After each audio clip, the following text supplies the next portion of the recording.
I just didn't feel the connection when I went to church, and yeah, I just felt like the churches never had, I guess, the authority to represent God.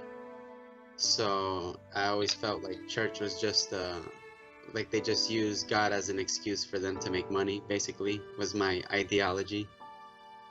So so I just didn't really believe too much in the church, but obviously I still went to church because I still believe in something.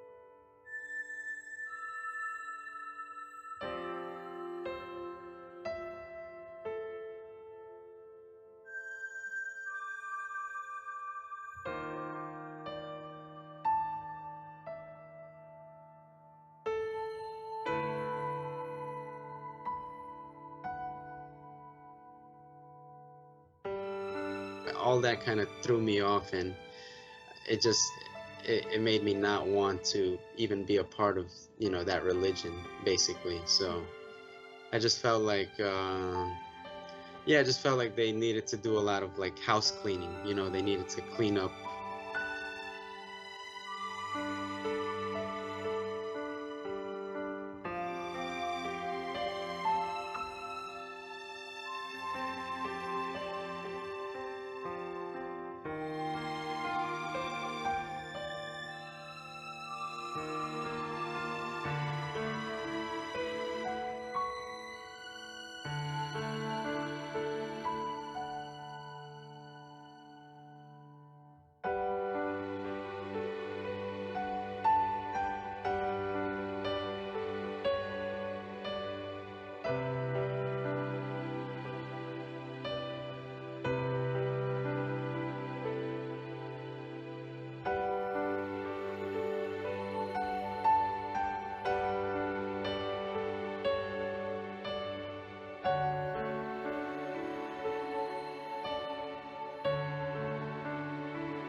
I would say I was definitely into Buddhism, but more of the like Zen Buddhism. I like Zen Buddhism because I guess they always kind of ask questions, or they have a way of asking questions that kind of gets you to think a little more. So that's kind of what I was drawn to in the beginning.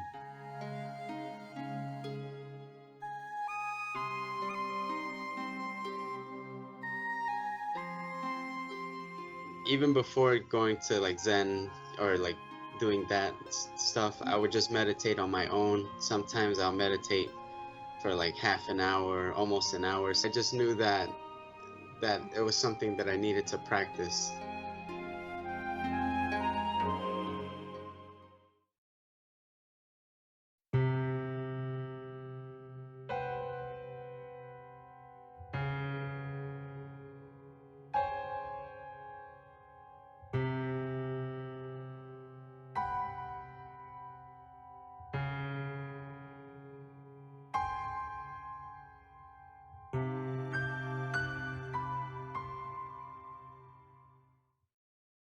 I was just very toxic. I lived alone and I was living in a basement, so it was very dark in that basement. There was like very little sunlight. There was like no sunlight whatsoever. It pretty much felt like I was just living in hell. It just felt very hellish, and I was very toxic too. I could definitely say I wasn't at a good place mentally.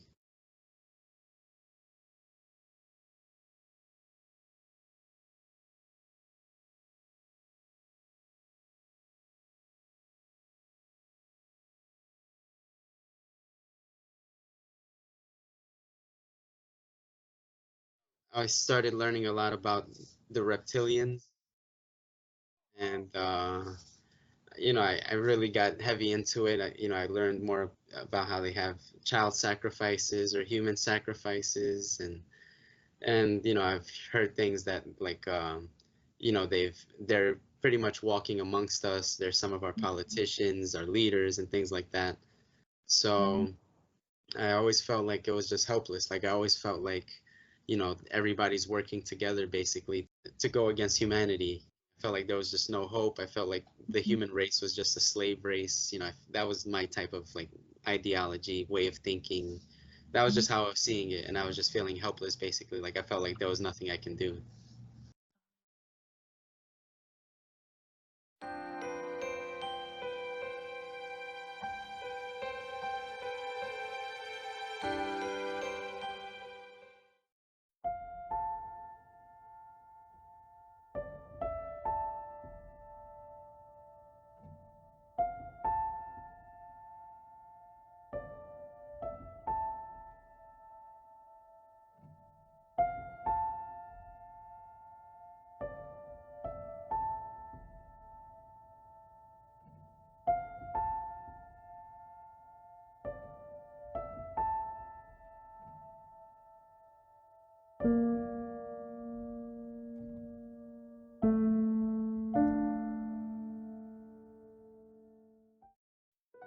It made me realize that the spirit world is real, and there was just so much information in that book that I was just mind blown. I was just, I was just.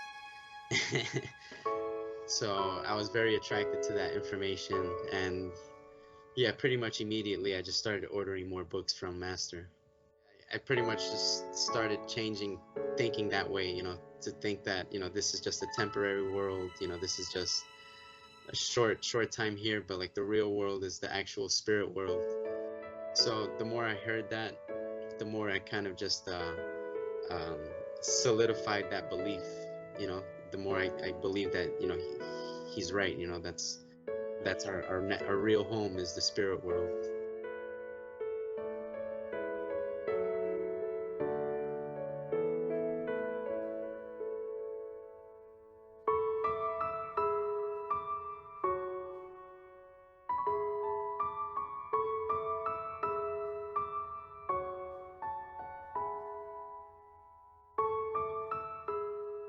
I would say when I pretty much after reading the Laws of Eternity, I read the Laws of the Sun, and pretty much when they start talking about self-reflection and pretty much the idea that you're not alone and that everything is being watched and recorded and things like that, that definitely made me shift my mind, because I always felt like we're alone. If you commit a crime, and nobody knows about it, you're fine kind of mentality and things like that. But then the more you read, the more you realize, like, everything is governed by laws, everything is governed by karma and things like that. So yeah, I think it was pretty much after reading the Laws of the Sun that I felt like I needed to change completely.